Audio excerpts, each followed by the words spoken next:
I just think you're leaving so much money on the table if you're not investing digitally. And I mean, just look at what's happening with AI. Like there's just digital world is coming. And if you're not investing in that, then I think a lot of companies will struggle. Hi there, I'm Matt Stahl, and welcome to the Super Prime Property Show, where we discuss the world of super prime real estate by talking with leading designers, architects, developers, and agents. This podcast aims to explore the intricacies of the industry, delving into conversations that hopefully inspire, inform, and entertain. Before we get started, please could I ask a favor? If you're not already, could you hit the subscribe button and give us a follow? You can find us on Instagram at Super Prime Property Show. Welcome, Alex Cope, Director of SWD Bespoke, to the Super Prime Show. How you doing? Yeah, great. Thank you. Really appreciate the invite. Really looking forward to it. Great, mate. Good to have you on. Fresh off the boat back from the States as well, aren't you? Yes, I'm actually heading back tomorrow. So I've just come back for a week. I've been out there for 6 weeks and then planning to go for another 3 to 4 weeks just to kind of get things going, doing a lot of business development. Obviously, we're building the showroom at the moment, so kind of managing that a bit as well. And then we're preparing to launch for around May time. Man, that's awesome. We'll get onto that in a second. Let's just talk a bit about, go back to what is SWD Bespoke. I mean, you're famous for your ultra high-end doors, but maybe you can tell us a bit about yourselves. Yeah, so the core of our business is doors, interior doors, like the ones you can see behind me, which have like a high gloss piano black finish. Also, we do exterior doors, so front doors. All the front doors we do are high security. So kind of the level of homes we do will want that kind of extra security. And we actually, so SWD is, when my dad founded the business, it was solid wooden doors. That's where the SWD comes from, but we actually don't make any doors out of solid wood anymore. So that's just a fact there. And then, we've now launched about 2 or 3 years ago. We've kind of gone into the furniture and joinery industry as well. So we kind of realized that our clients kind of prefer to work with kind of less suppliers. And we found that we can confidently produce not only doors, but also if the client requires like joinery or millwork in the home, then we can also supply and install that as well. Super. So how long have you been, when was it formed? So I think it's about 18 years ago. All right. So yeah, my dad started the business 18 years ago. And then, myself and my sisters joined the business. I joined the business around 3 to 4 years ago. And then my 2 older sisters joined about 7 or 8 years ago, I think. So yeah, it's now kind of fully fledged family business. So where are you based? Where's your main showroom? So our main showroom is in West Molesey in Surrey. We actually felt that there wasn't kind of enough footfall. It kind of wasn't really worth the cost of it. And we found, just because of our business is kind of, we find our showrooms more of a destination, like we're appointment only. We feel that people travel to our showroom to kind of see the product because it's obviously a high investment. So people want to come to the showrooms, touch and feel. So we found it was actually more economic to kind of buy a much bigger space. So we've got about 5,000 square feet here. So it's not in London. We're just a bit outside, but most of our clients kind of are happy to kind of come out and see us here. It makes total sense. I mean, you think the joinery and door pack for a project, the type of projects that you supply, they run into the hundreds of thousands. And it's something that, the clients, the new owners will interact with on a daily basis. To go out and be able to see it and touch it and feel it is, and feel the quality is what Definitely. It's all about. I'm filled traveling that space or distance to see that and to try that and to get that verification is paramount. Yeah, and I feel, the design centre is a great way to kind of establish your name in the industry, But once you're kind of established, I really feel like as long as you're doing the right digital marketing and brand, you don't really need to rely on that footfall as such. And that's what it was, the design center, really. It was kind of like a mecca for interior designers. So if you wanted to be known, you'd be in the design center, so interior designers would be aware of you. But it's almost like, now with digital media, we'll get onto this in a second, but with social media, you transcend that need to pay through the nose to be in the design center and only have a couple of 100 square feet. When Exactly, yeah. your showroom from your Instagram, I see, provides fantastic content production to show off your wares. Yeah, and as like I said, we'll talk about it later, but more and more people just shop online now. You don't have to leave. Interior designers don't have to leave their studio anymore to go walking around the design center to find suppliers. They can just go on Instagram or Pinterest, and they found them. So yeah, I do think as long as you have a strong marketing strategy, you don't need to kind of be spending a lot of money to be in these like certain areas or certain design centers. So that's something we kind of realized quite a few years ago. So looking back at the business the last 18 years or so, was there a definitive part of growth for you guys? Was there a certain period, like when you got the West Molesey showroom, or what was it? It was actually COVID. That is when that was really the pivotal moment in our company. We pretty much more than doubled revenue around the COVID time. And I mean, that's to do with, obviously, I think just the industry in general really grew. I think it was one of the only industries during COVID that never shut down. So construction was still happening. So on the more commercial projects, plus everyone was spending time at home deciding, I want to change my doors, I want to change my furniture, I want to redo my whole house. And probably now people are working from home, so they need to maybe invest more in their house. So I think those kind of macro economics essentially really helped the industry. And then also, I think the fact that we were pretty on point with kind of digital marketing in terms of like Meta ads and Google ads. So we were able to kind of take advantage of everyone searching for doors or furniture or joinery. So it was a combination.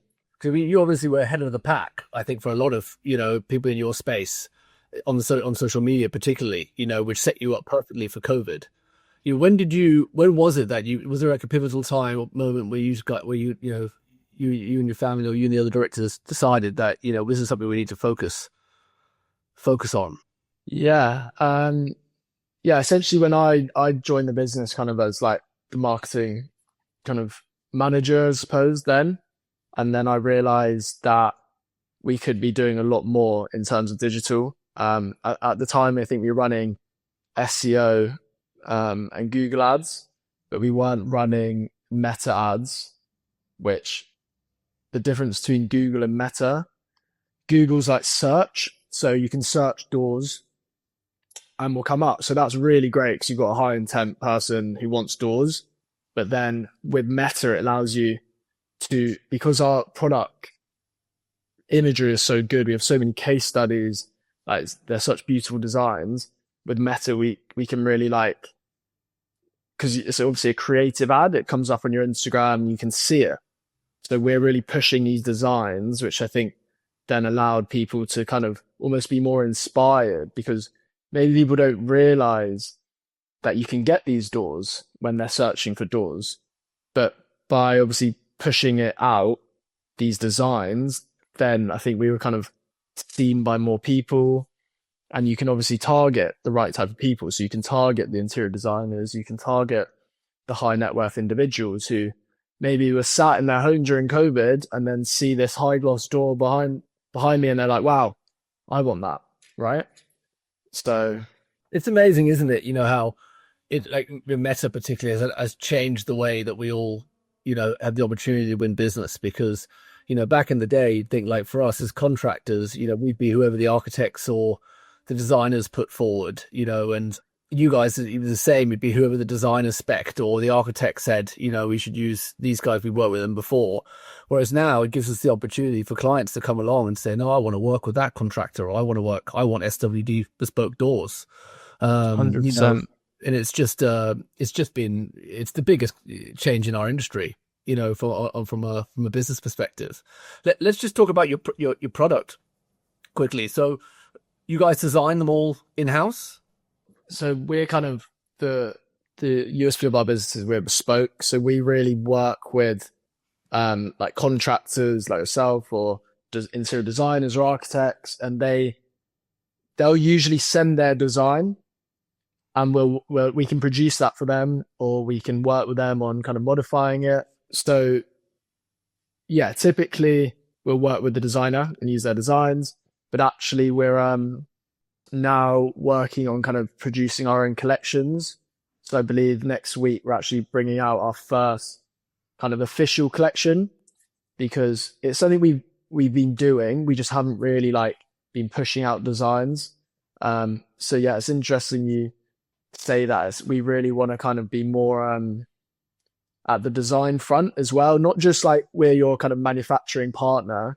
We want to be also, because of our expertise with doors, that we feel like we're in a great position to kind of keep pushing out new designs. So that's something we're going to be kind of bringing to the market, which will hopefully, yeah, get people and designers more interested in design. But yeah, we do a lot of design, but it's kind of behind the scenes. We don't really show it. And then obviously on our website, we have lots of like designs that you can choose from.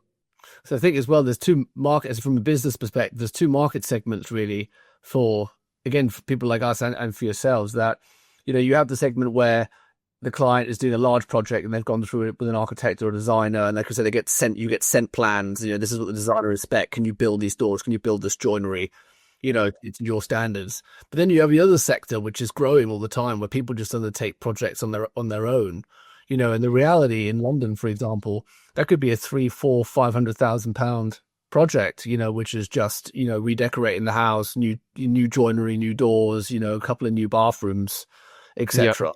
And then they're straight to you. You're straight to client. Yeah. So yeah, I would say at the moment we're almost kind of, I'd say like 60% B2B, 40% homeowner, because we do get some projects where it's just the homeowners kind of dealing with it. But we are pushing, we want to be doing more B2B. It's obviously repeat business. And yeah, I guess it's kind of easier to work with B2B because obviously they have the knowledge, they've got the skill set to be kind of sending drawings and designs. So yeah, that's why we've introduced SWD Pro, which is to really cater more towards businesses, offering benefits and making it far easier for interior designers, architects, contractors to kind of to work with us. So yes, definitely something we're pushing more. I saw that on your website. So you offer like a trade discount and did better partnerships with contractors and other people in the industry. Yeah, exactly. And yeah, we want to be throwing like events and kind of private brunches, kind of networking events, so can kind of bring more people together in the industry. We actually hosted our first one last week, which was for International Women's Day. So we had 3 interior designers, like studios there, which was really nice. And Did you have? yeah, Claire Topman, Samantha Bartlett, and Laura Hammett. Nice, mate. Nice. And then what about the production side of things? Where do you manufacture all your products? Or how do you Yes. manufacture your products? So we manufacture everything in Europe, and we use factories in Portugal and Spain that we've been using like for years, and we've kind of really developed alongside them. But obviously, when we approached these factories, they weren't producing the designs that we produce, so we've almost kind of opened up this industry, and really kind of helped them kind of build out their factories and manufacturing to be able to kind of produce doors that you see behind me. So yeah, we haven't just gone to a factory and we're selling their catalog essentially. We've really kind of built alongside these factories. Yeah, building up your supply chain, is half the challenge, but to ensure that you can deliver on, the standards that you expect. You never know until the final product is in your hands. 100%. And yeah, I mean, we have a production manager now who kind of works for us, who goes and checks all the jobs and everything. So we're obviously quality controllers of hyper importance in this industry, as you know. So that's something we're really strong on. And yeah. And talking about Portugal, we might be working on a project together there. Yes. Yeah. That's a very exciting project. The house of one of the world's most famous footballers. I know when you told me who it was, I was pretty, I think that was probably a checklist goal right there. But if we can, this segues us nicely onto marketing and brand building and all that, because that client and that we were contacted via social media back in 2023 by the client, and they said they're based in the US. We bought a house in Mayfair. Could you do it for us? And then it turned out that his wife had been following our account for a while. So we said, of course we can. So they flew over, we met at the house, and then we started to work a week later. And then when we finished that project, they loved it. And they said, we've bought Beep's house down in Portugal on a cliff. Could you do that house for us as well? And of course we were like, fantastic. And those two projects, we are delivering straight to client, without the sort of endless normal, we direct with WhatsApp and most of the communication goes, and it's a completely different world from working through layers and layers of architects and planners and designers, and it's global, and it's just incredible what you can bring in, through the media, the power of social media. And I think you guys, in your sector are definitely one of the best out there. I mean, you personally, Alex, have got a big following. So how's that come about? So yeah, I mean, to your point about obviously, yeah, that client you have is amazing. And when you told me it came through Instagram, like I wasn't surprised. Do you know what I mean? It was almost like, yeah, I know, like that's very good. And it's obviously, I know you can get those type of clients on social media if you're doing it properly. And I just feel like there's a lot of people. You're obviously doing it very well. We really focus on it. And I feel like there's a lot of, I think in this industry, I feel like it can be very traditional still. And people say, it's just word of mouth. That's how they want to get business. But I just think you're leaving so much money on the table if you're not investing digitally. And I mean, just look at what's happening with AI. Like there's just, the digital world is coming. And if you're not investing in that, then I think a lot of companies will struggle. So yeah, in terms of like social media and brand, I think especially in the luxury industry, I think personal branding is so important. So within our kind of SWD's brand, what I really started pushing was kind of introducing the family more. So essentially is like a personal brand if you're a family business. So we kind of created some like behind the scenes videos with a videographer, which I feel really helped kind of people are spending lots of money. So that I think showing personal brand, showing people just builds trust, right? I mean, look at Jacob and Co, who's, I think they sell probably the most expensive watches in the world. But when I think of Jacob and Co, I think of it is Jacob, or it's the CEO, but I just think of him. He's always on video with billionaires and things like that, giving them the watch. And you probably feel like you can buy that watch because you trust them because they're willing to kind of, put themselves out there, and it just shows the passion behind the business, which I think, again, people probably invest in and want to buy from. So yeah, within our company, we try push personal brand, whether that be like the employees or the family. And yeah, with my personal brand, it's something I'm really working on at the moment. I realized the importance in it. I actually I built that following initially through posting interior design photos on the Instagram. And this was like 3 years ago when personal brand wasn't really a thing as much. And you could really build on social media by just posting nice photos. But now that doesn't work as much. Now they've introduced reels. You you need to be showing personality and like some interesting stories, which is what I'm now focusing on. And yeah, really see the importance in it. You've done well in that, you know, and I think a lot of people in our sector, you know, it's of utmost importance to them. I mean, you can go all the way from the realtors, you know, all the way to the other end of the coin, the contractors and stuff. And I mean, how diligent are you? How structured are you? Are you know, trying to post a certain amount of times every week? Are you monitoring data on the Meta apps, or like, you know, what does it take to be successful in that? Yeah, it's consistent posting in order to be, I think in order to be successful on any social media platform, it's consistent posting. You should be posting every day. That's something I'm working towards now, my personal brand. On our company page, we're, yeah, we post every day.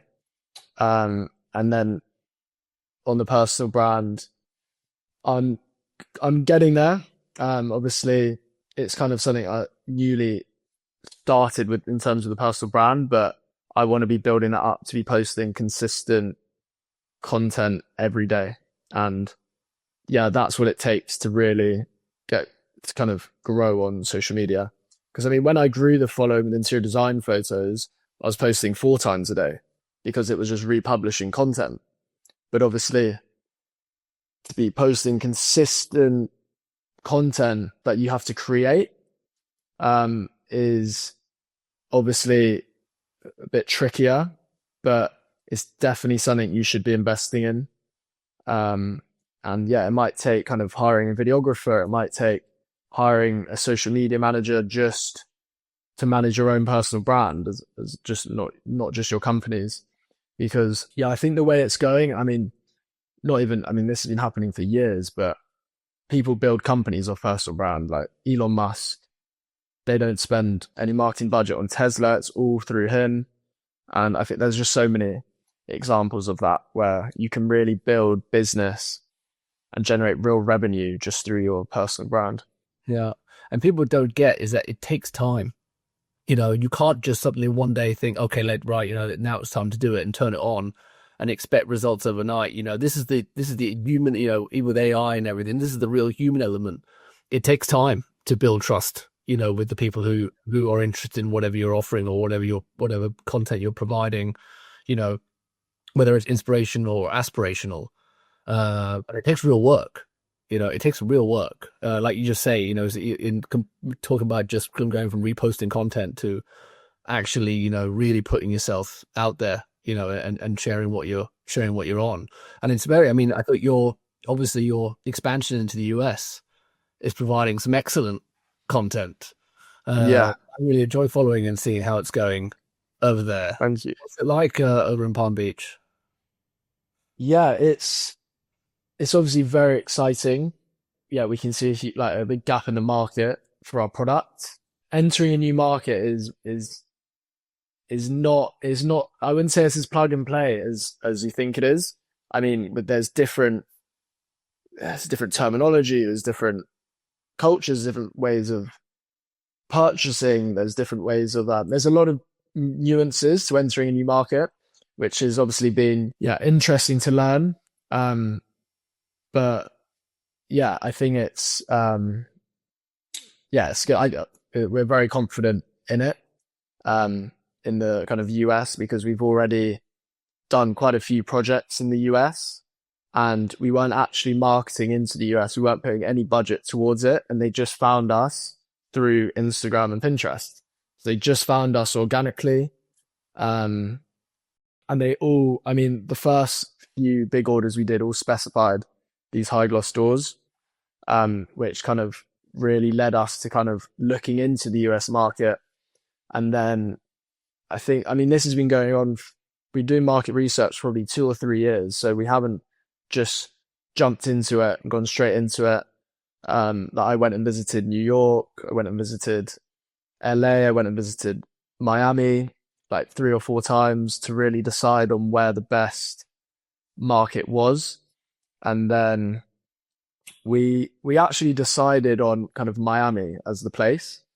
And then when we were in Miami, I was speaking to an interior designer, showed her kind of our showroom here, and I was like, "This is what we're going to be creating here." And she was like, "Have you been to Palm Beach yet?" And we were like, "No."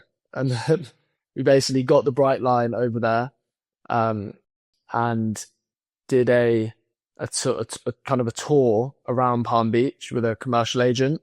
And after kind of driving around the homes there, we were like, "This is it. It's it's St. George's Hill on steroids, I'd say." Yeah, If you can certainly. say that.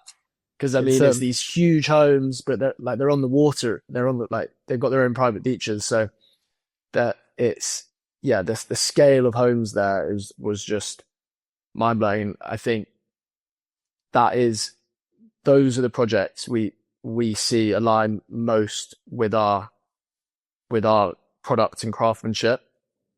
So it's a great base, I think, to start our US expansion, and we will obviously enter new markets. Like New York is obviously the kind of center for design in the US.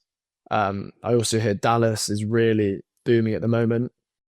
Um, yeah, Yeah, we did a project in Sarasota a few years ago, which is on the other side of Florida. It's a bit like Palm Beach, not as flashy, but a lot of money there as well. So the hardest thing about working in the US was bloody inches. yeah, Everything's I know. inches. 3 and 6 Yeah, 8. What the yeah, hell is yeah, that? After I know. a career of working in millimeters, it's impossible.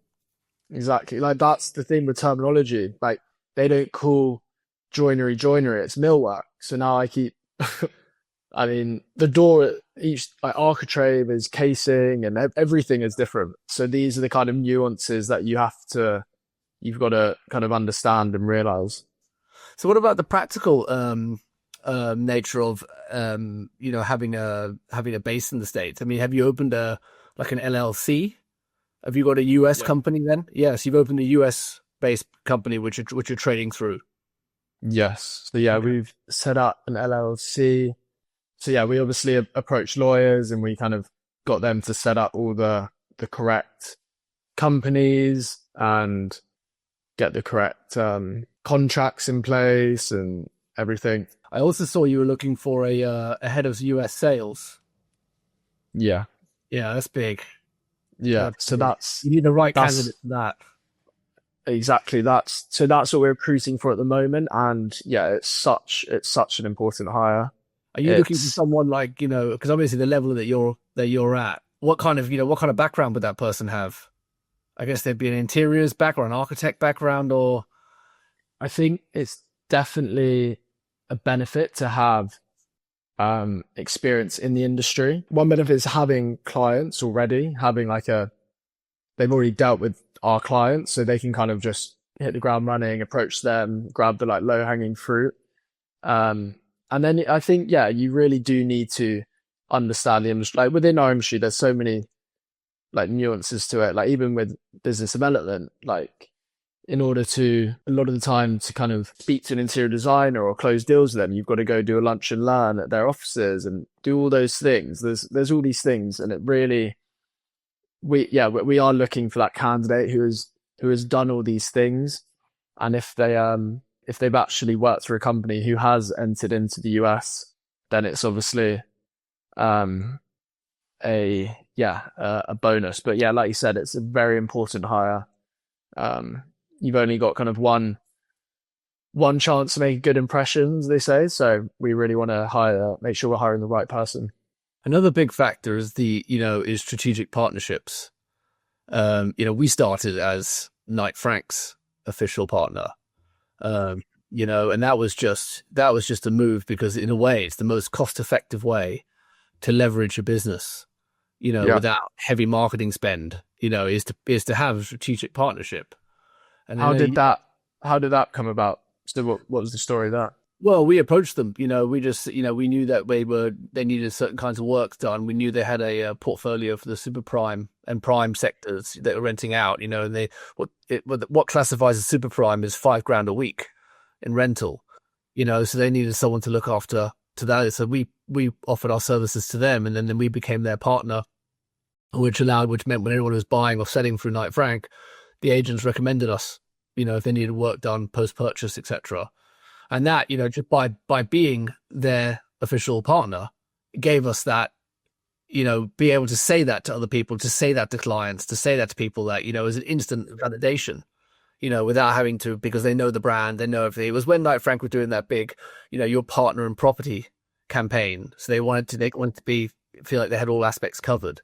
Were they referring you under your own brand as well, or were you under Knight Frank's? Yeah, no, under our own brand. Oh, They amazing, yeah. brought in their own design brand, in Knight Frank Interior Design, but we were kept. I think it was too much to bring in a construction company as their, under their own brand. But it was very good for us, and I know you guys have been big on that as well.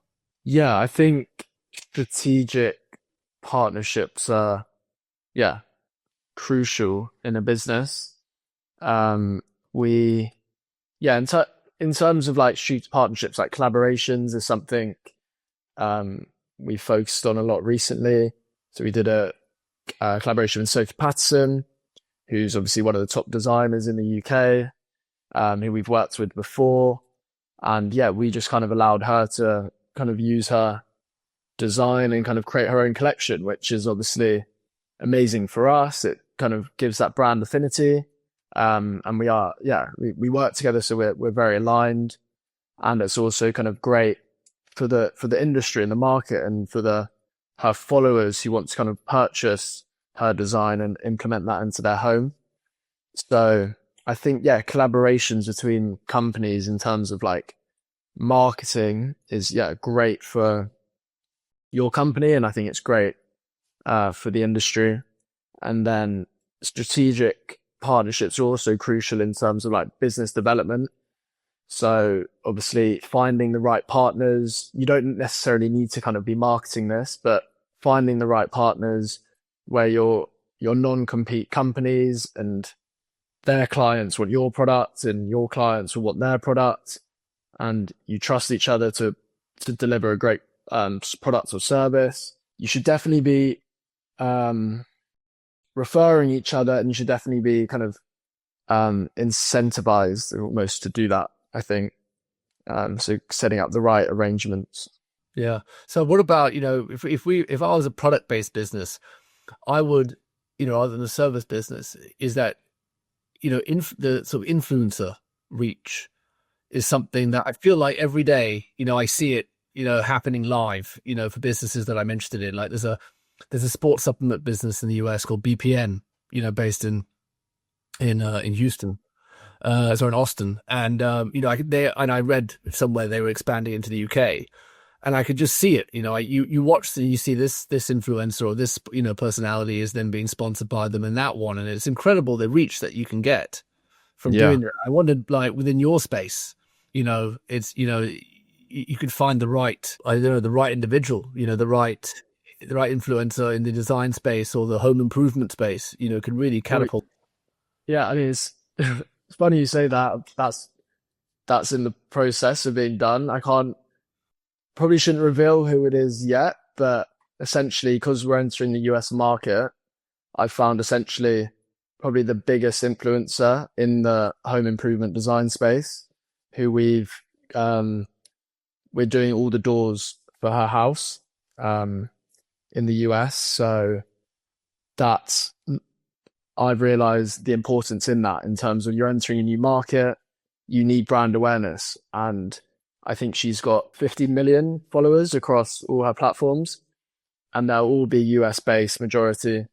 So that was kind of a no brainer to, because yeah, I mean, entering a new market, we're known in the UK, right? We've been here 18 years. People know us in the industry. Going to the US, no one knows us. So that it was a bit of a, like you're kind of knocking on doors and you can't be like, I'm from SWD, and they're like, oh, I know. No, it's like, who are you? Like there's so much brand awareness that needs to be done. There's so much education on the product.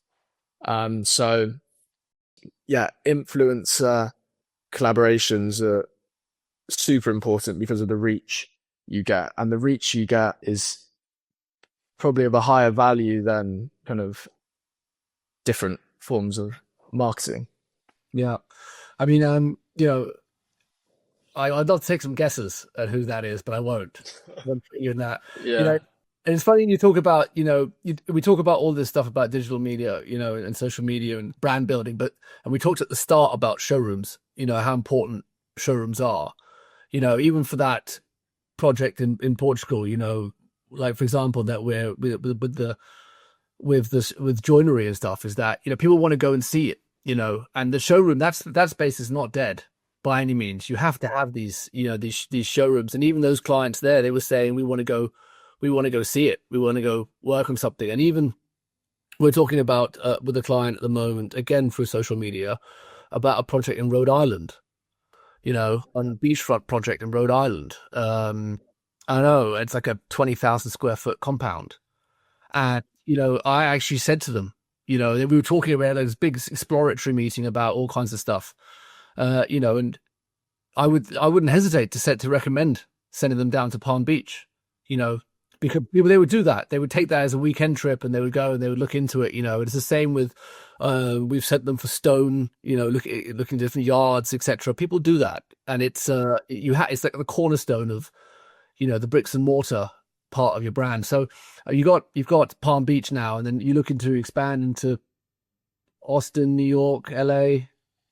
Yeah. Yeah. In terms of the show, I think, yeah, what we're saying is like really true. The fact that you're sending your clients potentially to go meet these suppliers. So that's why I think the showroom space, I think the key is creating experiences, which is what we've done here. So by that, I mean, we've made it not just like a room with lots of doors lined up and you choose from them. We really wanted to create it into like, what we've created here is almost like an apartment style. So they can kind of experience what it would be like in their home. And that's because, yeah, when you're with the homeowners there, they might not have the kind of what the interior designer has. They can see the door and they know exactly what it's going to look like in the space. So I think it's nice to create more of an experience to allow anyone to visualize what it could be like. And that's exactly what we're doing in Palm Beach. So we've got like a bar, which obviously showcases the joinery and millwork, and yeah, created more of like a experience. So if you send your clients there, we're going to really kind of make it worth the trip, I guess. So make sure it's a great experience for them. And so, yeah, the question was about expanding into other areas. Yeah, the importance of, as a business plan, it's not just all influencer, partnerships and marketing and social media. It is about a physical presence as well. It's the same. It's the same with the big. You think about people like Gymshark. Why do they need to open actually a physical store? They've done so well, and the overheads and the risk is massive because that's where you spend all the money. But even in this very digital world, with the digital age, it is still so important in this sector. Yeah, that's so true.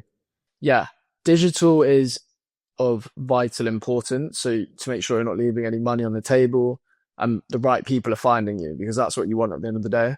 But to really ensure like the best level of service, to make sure people understand your product, and to give people the opportunity to see the quality of your product, not just after they buy and it's in their house and they don't actually like the quality. You need to give people the opportunity to touch it. Some people might be so happy just see it digitally and think your brand and your personal brand is amazing enough to not even have to touch and feel it.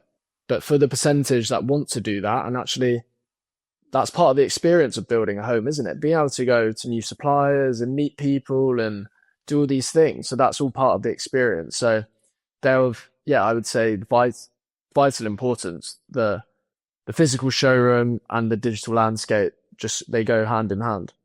I love that you use that word experience, right? Because it's what it is all about. It's like life is a series of experiences, and it Yeah. shouldn't just be, here's what you're getting, and then you get it installed, and that's what you got, and it's like Yeah. it's a And I shame to think, lose out on this process because it's such an enjoyable process.